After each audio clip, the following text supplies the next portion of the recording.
जितना मेरा allowable expenses था वो हम लोगों का सिलेबस अनुसार वो हम लोगों ने कवर कर लिया।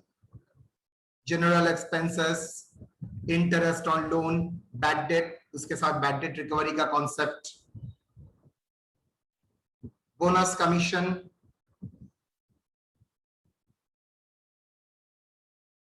Scientific research, depreciation, preliminary expenses written off हम लोगों ने खत्म किया। एडवर्टाइजमेंट, मोरलेस ये सब कुछ हम लोगों ने कोशिश किया कवर करने के लिए।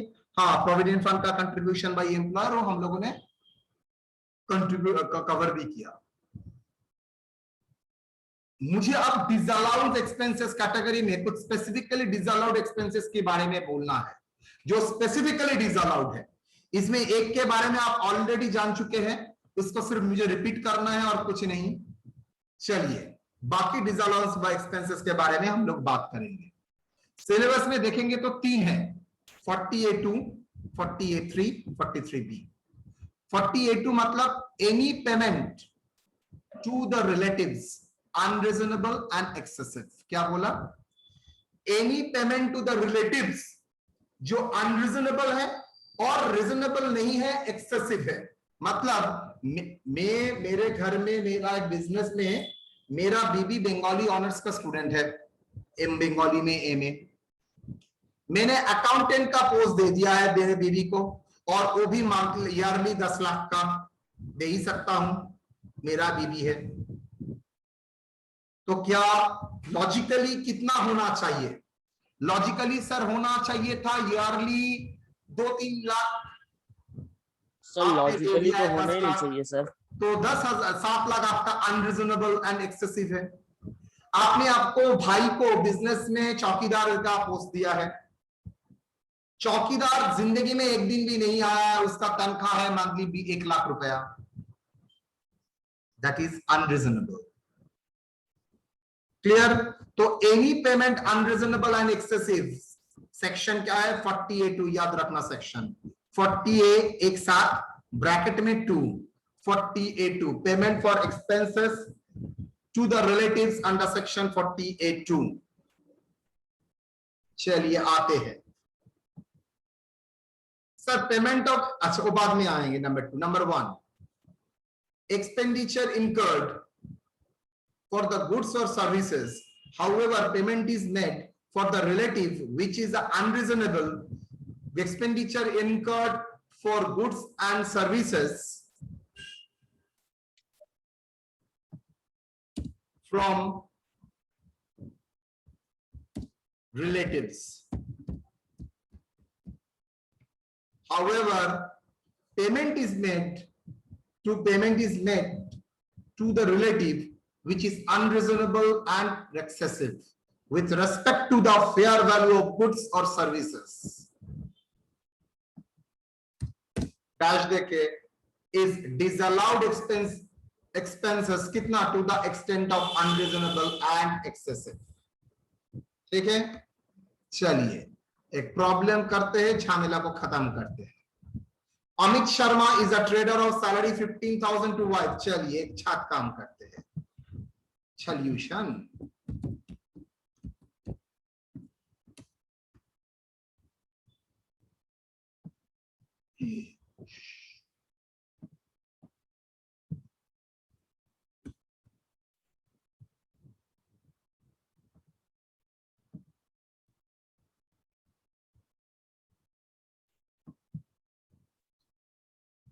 First case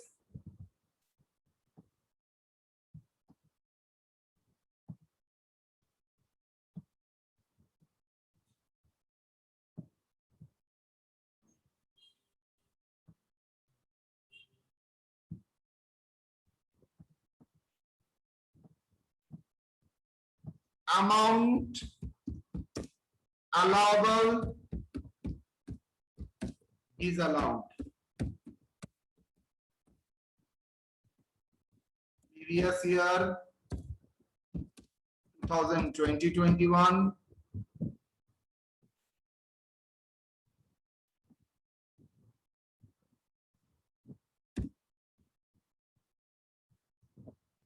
allowable previous year 2021.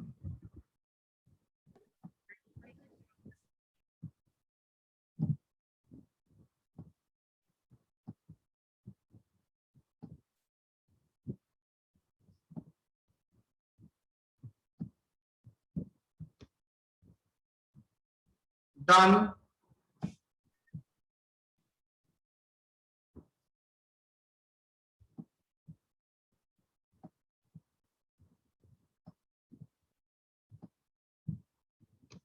Correct. First item, Amit Sharma is a trader. पूरा कैसे लिख देते हैं?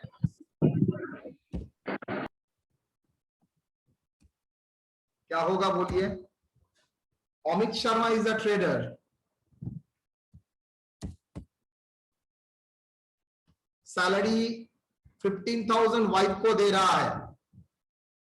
मार्केट वैल्यू 10,000 है, तो कितना पेमेंट किया है? 15,000. अलाउ कितना करेगा? 10,000. अनरीजनेबल एंड एक्सेसिव कितना है? 5. यस और नो? क्लियर? Yes sir. तो मुझे अगर कैंसिल करना है, एड बैक करना है, तो कितना एड बैक करेंगे? 5,000. अगर मुझे इनकम को रिकम्प्यूट करना है, फिर से कंप्यूट करना है, तब हम लोग 10,000 माइनस करेंगे. 5,000 को अलाउ नहीं करेंगे. ठीक है? Next, Rahul is a manufacturer. He purchased goods for his brother from his brother 1,40,000. Fair market value 1,30,000.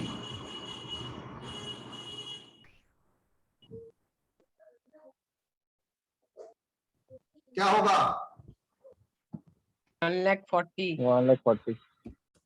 कितना अलाउ होगा? 1,50,000. कितना डिसअलाउ होगा? 10,000. Nasir, a trader, he sells good to brother. Bill amount 50,000, market value 65,000.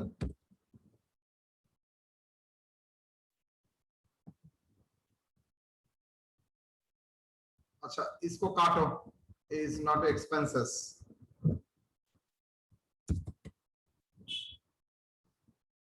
Rashid, a trader, salary 25,000 paid to his wife who never attend the business. क्या होगा? 25,000 payment हुआ है.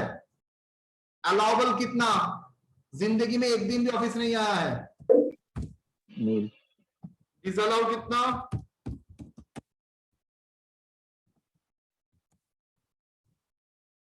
Tanveer is a service provider, purchase material from his sister 22,000, market value 20,000.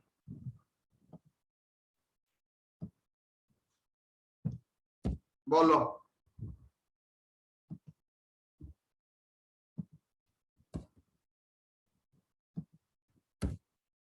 How much?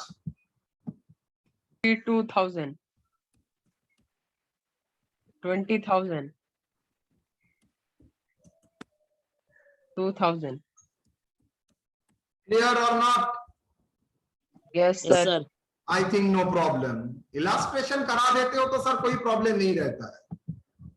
Sir अगर friend को देता, हाँ, दोस्त को देता, वो थोड़ी रिलेटिव है.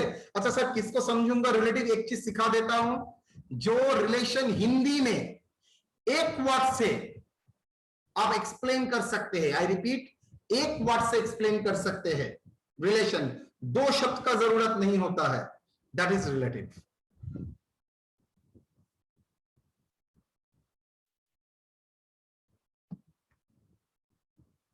Now, payment for expenses in cash exceeding 20,000.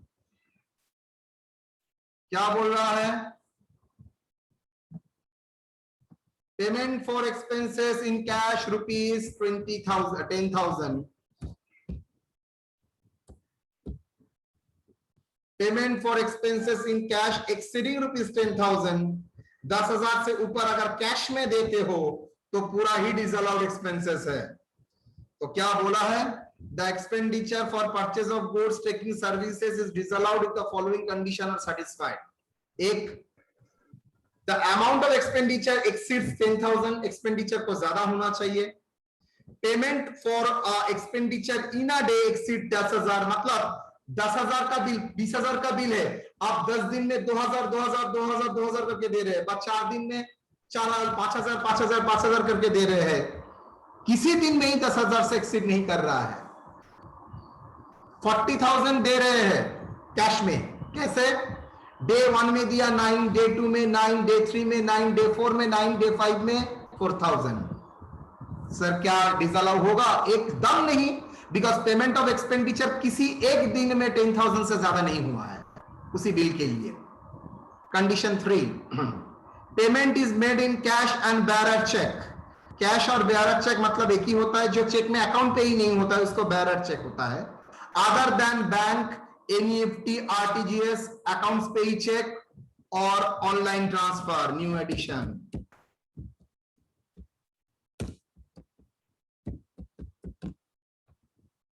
ये छोड़ के,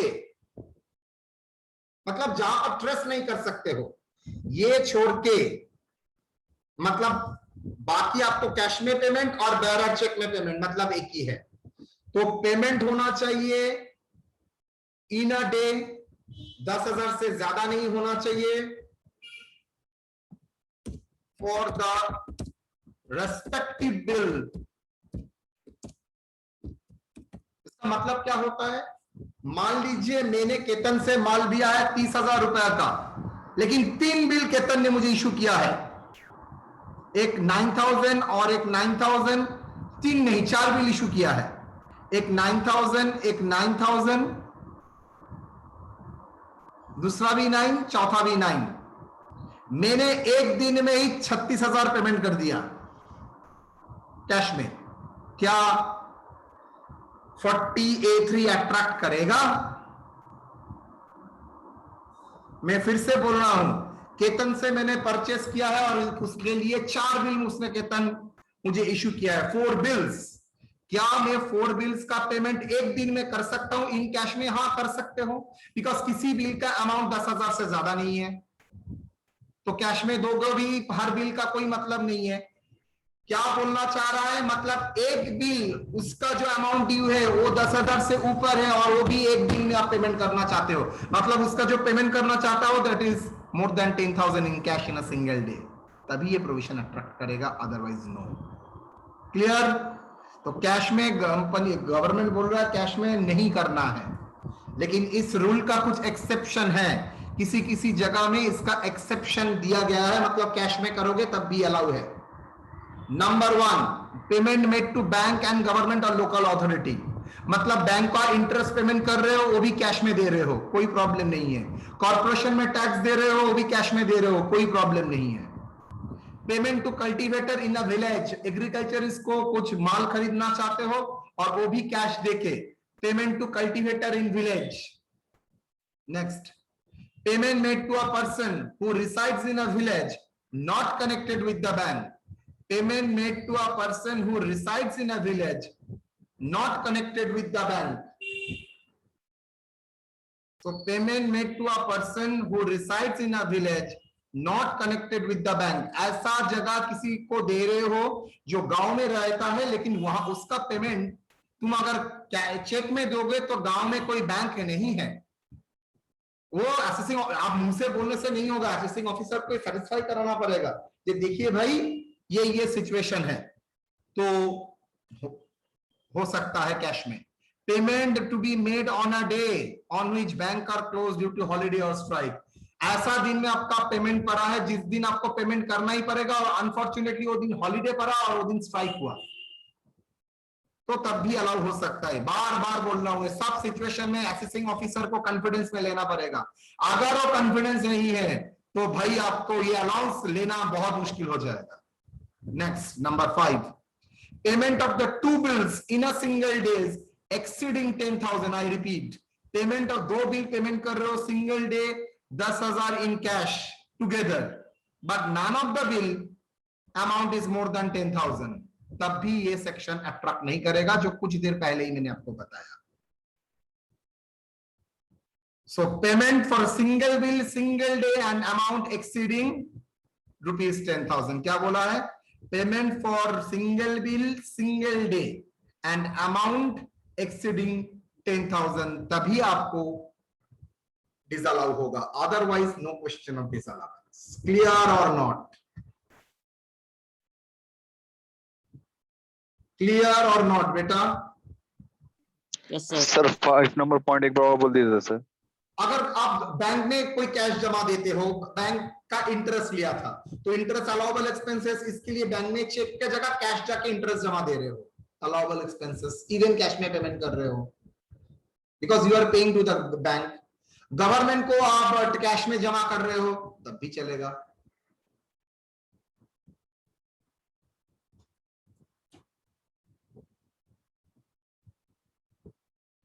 done.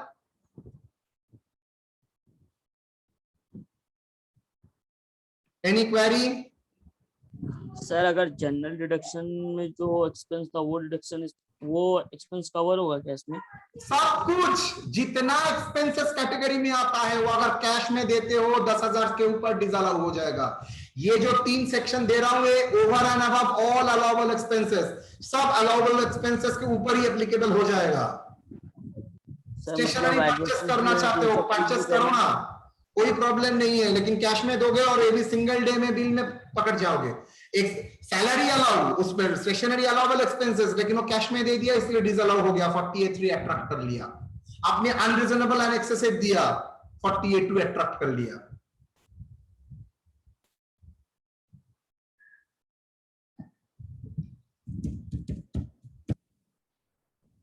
Determining the amount of allowable and disallowed expenses for computation of taxable business income of Rahman.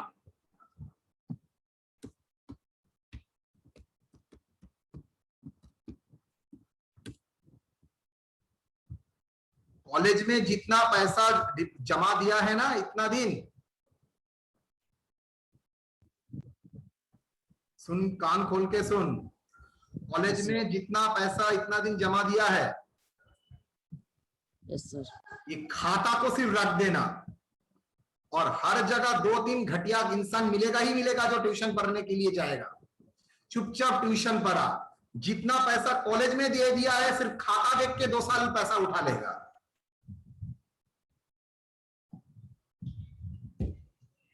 मिला लेना मेरा बात. किसी एक बार क्लास में मैं देख रहा हूं सॉल्यूशन मेरे तरह, और वो बंदा क्लास नहीं करता था. हाउ? जो टीचर के पास पढ़ता था वो टीचर मेरा ही स्टूडेंट था, वो पूरा ही क्लास नोट सेम.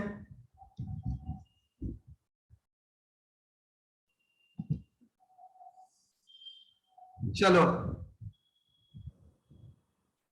पर्टिकुलर्स में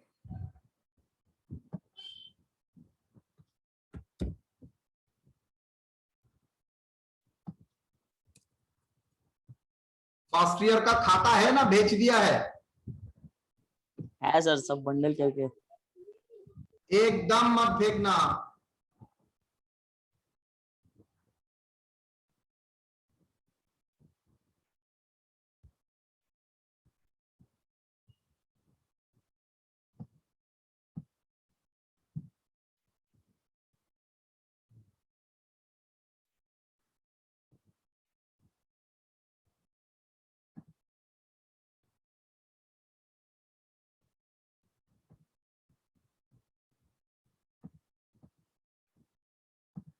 चलिए करते हैं. बोलिए कितना amount? 12,000. Payment to supplier of goods purchase for a bill rupees for 12,000 in cash. कितना अलाउबल होगा? सर 10,000. Love you.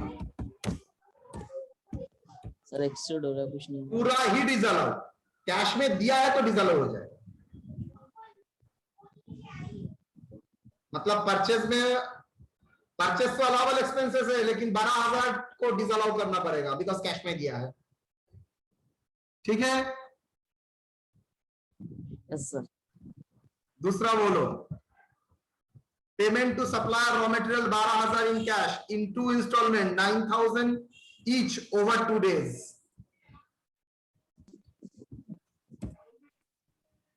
কি হবে? 9,000 sir। सर 18,000 ही। 18,000 अलाउबल होगा, डिसअलाउड हो जाएगा nil. Yes sir. Payment to a cultivator for purchase of agricultural product, सारे तो एक्सेप्शन में काम में आता है, यस और no? Yes, sir. Refer as per exception.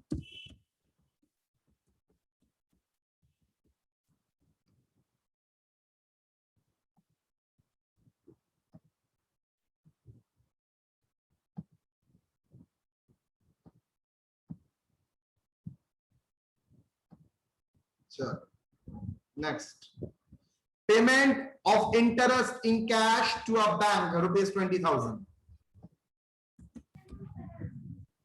क्या होगा? 20,000.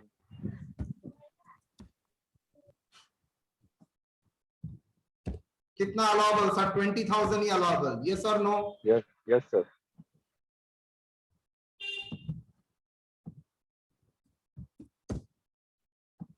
बिकॉज इट इज अलाउड हुआ ही नहीं।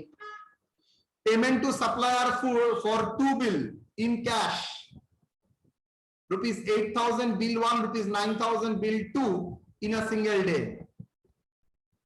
टोटल पेमेंट हुआ है एक ही दिन में 17,000, वो भी कैश में। कितना अलाउबल?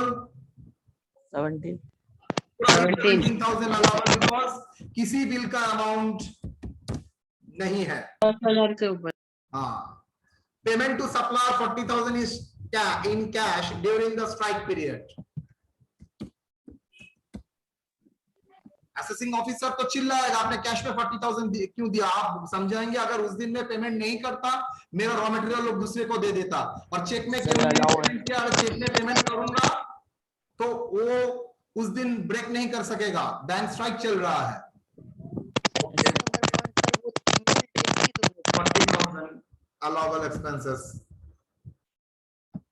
सर ई वाला point sir. Last point sir E वाला सर। একটু আমি এটা কমপ্লিট করে নিই, তারপর কোয়ারিতে আসছি। Payment of electric bill 25,000 through account payee cheque. Sir account payee cheque is not a cash, is not a bearer cheque. Bearer cheque नाम जानते हो? तो जिस चेक के ऊपर अकाउंट पे ही नहीं लिखा रहते हैं, सिर्फ आपका नाम लिखा रहता है, जो चाहे उसको ब्रेक करके लेके आ सकता है, मतलब वो अकाउंट में जमा नहीं होगा। वो अकाउंट से विथड्रॉ कर सकते हो लेकिन अकाउंट में जमा नहीं होगा। 25,000 डिसअलाउ क्या होगा? नील। चलो, किसी का कोई सवाल है? बोलो।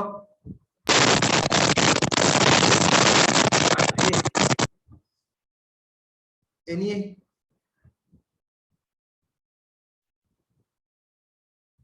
बोलो।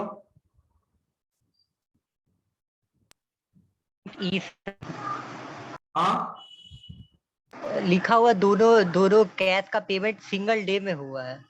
हाँ, किंतु कोई भी कैश में नहीं है, कोई भी 10,000 से ऊपर जिना नहीं है। मैंने क्या बोला था? सिंगल बिल और सिंगल बिल सिंगल डे, याद रखना। सिंगल बिल सिंगल डे, एक ही दिन में एक ही बिल का अगर कैश 40,000 से ऊपर होता है तभी ये सवाल आएगा, अदरवाइज ठीक है। यानी सर वो मल्टीपल बिल लेस देन 10,000 एक दिन में दे सकते हैं। आराम से। मैंने तो बोला, केतन का जो था 9,000 9,000 9,000 4 दिन का बिल, 4 बिल एक ही दिन में पेमेंट किया है कैश में, बिकॉज किसी बिल का यूज का 9,000 से ऊपर पेमेंट नहीं था।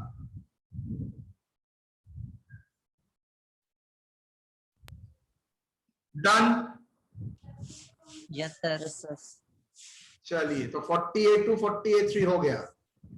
सर ये 10,000 जितना एक्सपेंस होता सब में कवर होगा ना? सब में याद रखना, वो 10,000 में कैरिंग एक्सपेंसेस के लिए बोला गया है। Expenses on cash basis 43 bill, वो आप लोग जानते ही है। आप बोलिए तो अभी तक कितना आइटम आप लोगों ने पढ़ा है? इवन सर एक्चुअल, लेकिन अगर पेमेंट करते हो तभी आपको डिडक्शन मिलेगा। सर बोनस है वेरी गुड, और कंट्रीब्यूशन टू पीएफ है। Very good. Contribution to PF by employer, yes sir, employ. और एक आइटम है, याद करो।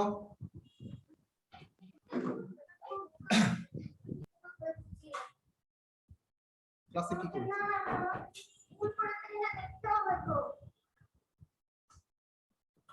অঙ্ক? ঠিক আছে, পরে দেখছি, আমি ক্লাসে আছি। ক্লাস বন্ধ করার মধ্যে দেখো ভাবলি কি করে।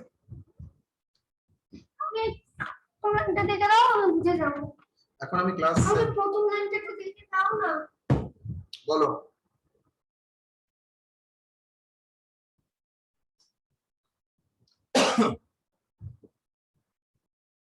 डन। चलिए देखिए, द फॉलो, अच्छा मैंने और क्या बोला था? इंटरेस्ट ऑन बैंक लोन वो नहीं आप लोगों ने बोला है। Yes sir. वो सर अगर आप 31 मार्च के भीतर देते हैं तो ठीक है, नहीं तो और भी due date of return filing तक आपको हम लोग मोहलत देते हैं। तब भी नहीं देते हैं तो उस प्रीवियस ईयर में, तो जिस ईयर में एक्सपेंसेस हुआ है उसमें तो डिडक्शन नहीं मिलेगा। जिस साल में आप पेमेंट करेंगे उस साल का डिडक्शन मिलेगा। ठीक है, चल। Expenses on cash basis, the following expenses are not deductible for computation of business income in the previous year if they are not paid within the due date of furnishing the return of the previous year. However, the deduction is available in the previous year when it is actually paid. That is, after the furnishing due date अगर payment करते हो तो deduction मिलेगा, लेकिन जिस year का expenses है उस ईयर का नहीं, जिस ईयर में पेमेंट कर रहे हो उस ईयर का एक्सपेंसेस बोल के डिडक्शन मिलेगा।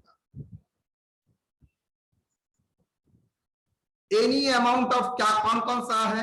Any amount of tax duty and cess, मतलब टैक्स ड्यूटी के लिए भी सेम वर्ड एप्लीकेबल है। तो এখান থেকে যা আমি ক্লাস করাচ্ছি। B, employer contribution to provident fund and other welfare fund of the employee, bonus and commission payable to employee, interest on loan taken for financial institution and scheduled bank.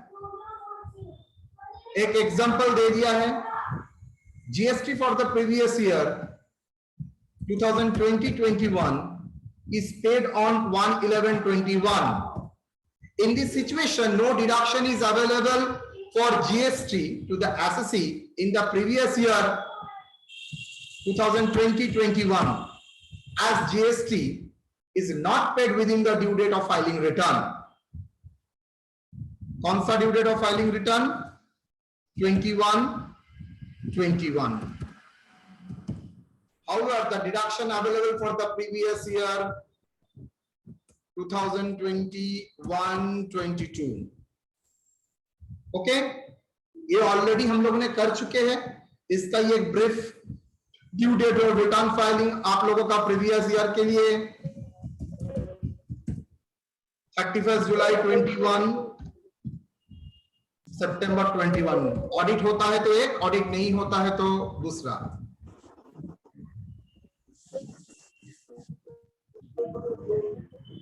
Sir यहाँ month ये होगा sir, बोलो, change होगा sorry sir. यहाँ month का date थोड़ा गड़बड़ हुआ सर। कहाँ कहाँ, बोल बोल बोल। सर 30/11/21 है वो thank you. Number 39।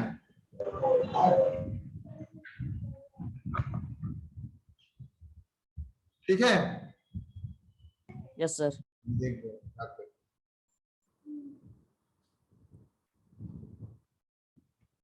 Illustration 3. Mr. Ajad has provided the following information. Compute the disallowed expenses under section 43B for the previous year 2021.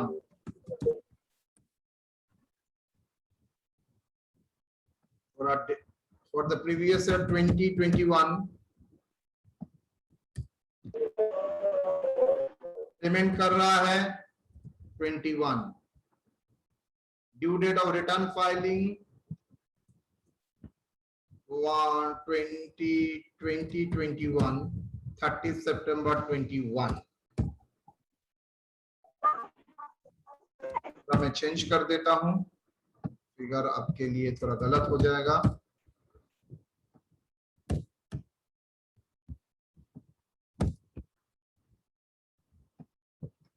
(2019, 20,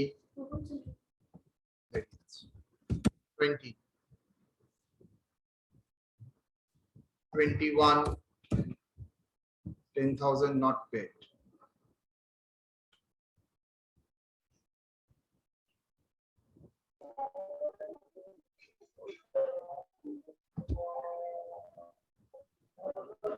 चलो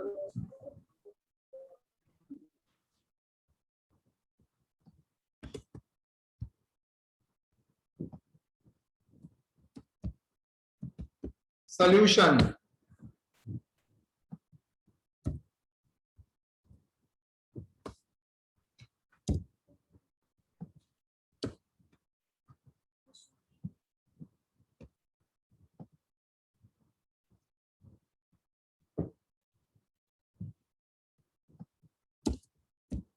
Computation of deduction under section 43B.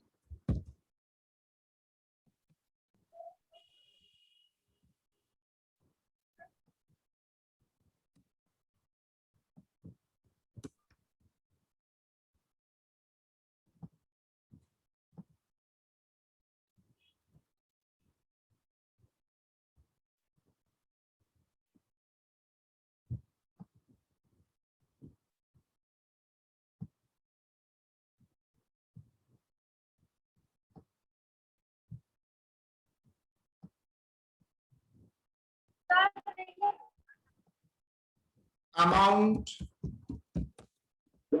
allowed, disallowed.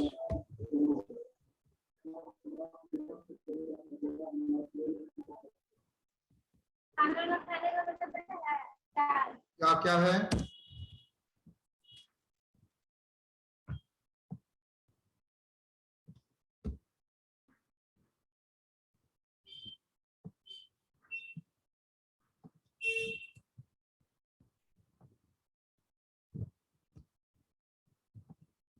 करें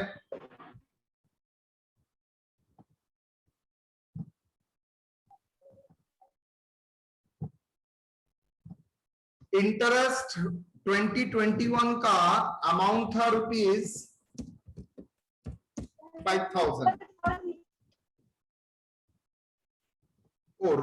sorry 15,000 बोल दिया, sorry देखा नहीं। कितना? 15,000।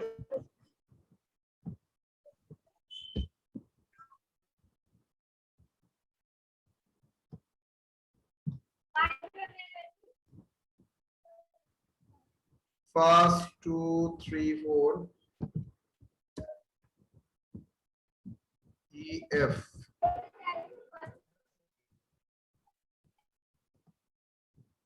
$35। बोलिए allowed कितना होगा? सर 15,000 में पेमेंट कर रहा है ड्यू डेट के बाद, 30 सितंबर के बाद, मतलब 39 के बाद पेमेंट कर रहा है। सिंस 39 के बाद पेमेंट कर रहा है, क्या होगा अलाउड? सर अलाउड कुछ भी नहीं होगा। अलाउड होगा नील। तो डिसअलाउ कितना होगा? 15,000। 15,000. सैलरी पेड टू एम्प्लॉय 2011-21 20,000 का फॉर द प्रीवियस ईयर 2021, मतलब 2021 का सैलरी पेमेंट कर रहे हो कौन सा डेट में? 2011-21। क्या होगा? Allowed, Nil. डिसअलाउड पूरा 20,000। ये सब कब अलाउ होगा? सर ये सब अलाउ होगा नेक्स्ट ईयर में 21-22 में अलाउ होगा। Okay Yes, sir. Bonus to employees paid for the previous year 2021 paid on 25/7/21 क्या होगा? अलाउ होगा। अलाउ होगा because within due date payment हुआ है। Contribution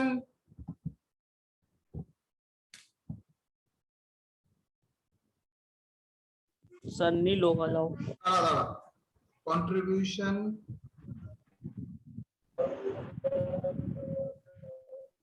to the PF provident fund. अच्छा, contribution to the PF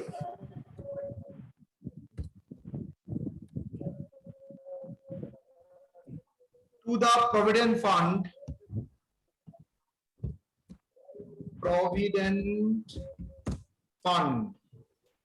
Azad provident fund में पैसा दे रहा है एम्प्लॉय का जो due date of return filing payment नहीं हुआ है। क्या होगा? पूरा ही 35,000 disallowed, allowed nil 35,000 disallowed. commission to employees for the previous year 1920 paid in the 31/12/2020। ध्यान से देखो 1920 में वो अलाउड होता अगर सितंबर 30 सितंबर 2020 के भीतर पेमेंट करता, लेकिन उसने उस डेट में पेमेंट नहीं किया, उसने नेक्स्ट डेट में पेमेंट किया। मतलब सर 1920 में तो नहीं मिलेगा, लेकिन यहां पर अलाउ होगा 40,000। मतलब डिसअलाउ का तो कोई सवाल ही पैदा नहीं होता है, बिकॉज उस ईयर का तो कोई एक्सपेंसेस ही नहीं है। 40,000 वो क्या था? लास्ट ईयर का एक्सपेंसेस था। अच्छी तरह समझो, लास्ट ईयर का एक्सपेंसेस पेमेंट कर रहा है करंट ईयर का दिसंबर में, तो अलाउबल होगा year of payment. Municipal tax 35,000 payment हो रहा है 31 दिसंबर 2021 में, कितना अलाउ होगा? 35। सॉरी 35,000 तो पूरा ही हो जाएगा। 5,000। और डिसअलाउ कितना होगा? नील। क्लियर और नॉट? Yes sir. तो 43 ऑलरेडी 43 भी हम लोग ऑलरेडी करके रखे थे, तो 43 भी 48 48। Any doubt? डी नंबर नहीं समझ में आया। 3 नंबर ना C number? D number. D. Employer ने एम्प्लॉय के नाम पे कंट्रीब्यूशन जमा किए थे 2021 का पैसा कब जमा कर रहे हैं? रिटर्न फाइलिंग के बाद। तो क्या 2021 में इसका डिडक्शन मिलेगा? No sir. इसलिए पूरा ही डिसअलाउ।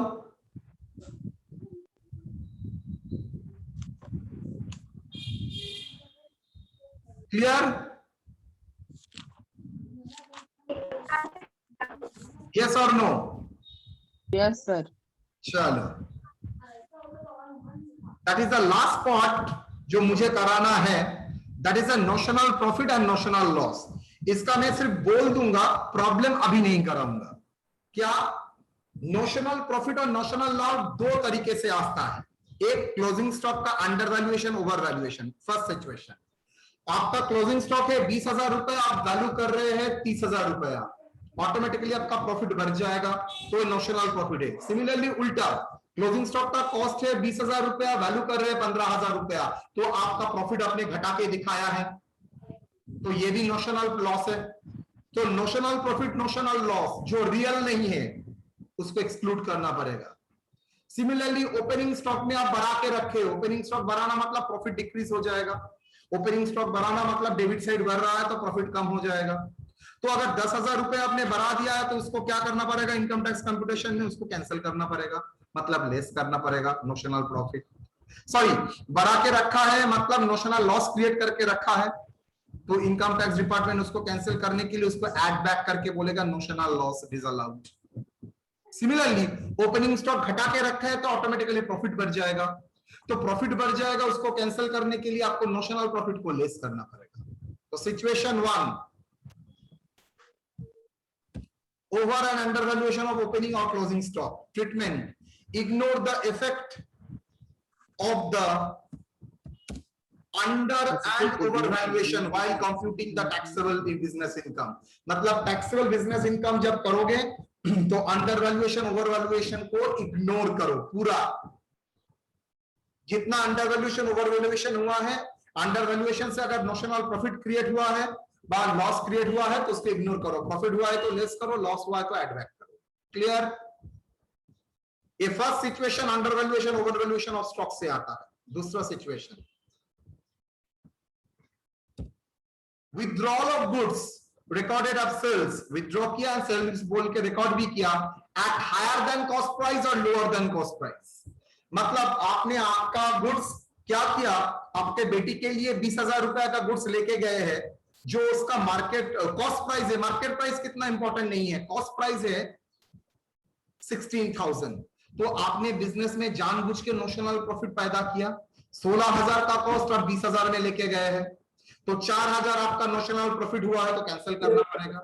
ठीक उल्टा 16,000 का गुड 10,000 में लेके गए हो, तो ये जो 10,000 6,000 का तो लॉस क्रिएट हुआ, तो ये लॉस को भी तो आपने नोशनली, एक्चुअल में नहीं है, नोशनली क्रिएट करके रखा है, तो उसको भी क्या करना पड़ेगा,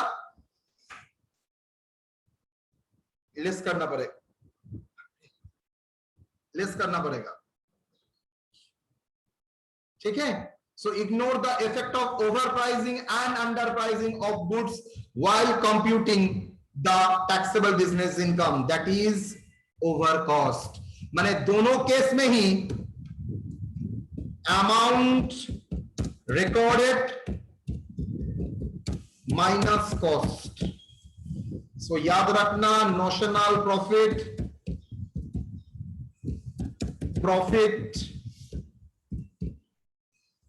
equal to amount recorded minus cost by notional loss, दोनों ही amount recorded minus cost। ठीक है?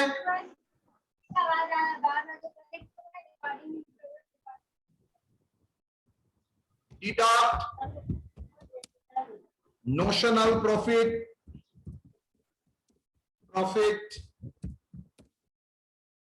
while computing income and add notional loss। Deduct notional profit,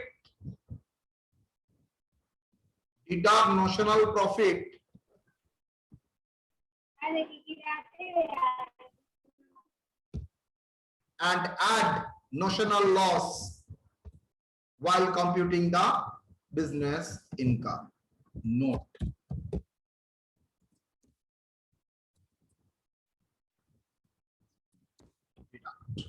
clear और नॉट? तो मैंने नोशनल प्रॉफिट लॉस क्या होता है सिचुएशन वो भी समझाया है, कैसे कंप्यूटेशन होता है वो भी समझाया है, ट्रीटमेंट बता दिया और कैसे क्या होगा उसका निर्देश भी दे दिया है। क्लियर? हर क्वेश्चन में एक नोशनल प्रॉफिट नोशनल लॉस रहता है, हर क्वेश्चन में रहेगा ही। 42, 48 3 नोशनल प्रॉफिट नोशनल लॉस, 43 भी रहेगा ही रहेगा हर क्वेश्चन में। So clear students? Yes sir. एकदम। Yes sir. क्या वैक्सीन लिया कुणाल? हाँ सर, अभी घर आए सर। आते ही क्लास में ज्वाइन कर लिया? सर क्लास करते करते सुन रहे थे सर। अरे रेस्ट लो। ठीक है सर, क्लास मिस हो जाएगा। अरे वीडियो में देख लेना, रेगुलर ही तो हो तुम लोग। आज का बिरादरी का आदमी है सर। चुप कर, कर रहा है, खाली बकता है सर। इसका बिरादरी के 2 थप्पड़ मार इसको। हाँ सर, 3 दीजिए सर, 3 तीन देना है इसको। कहीं का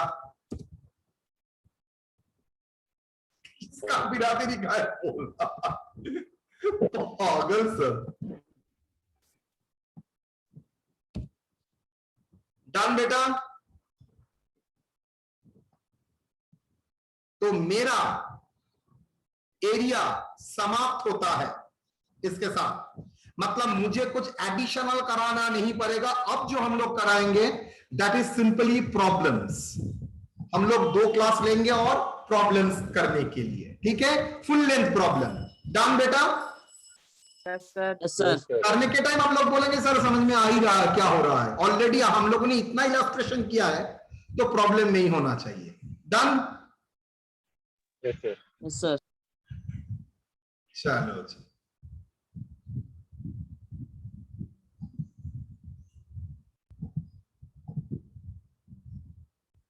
तो ठीक है बेटा, यहां तक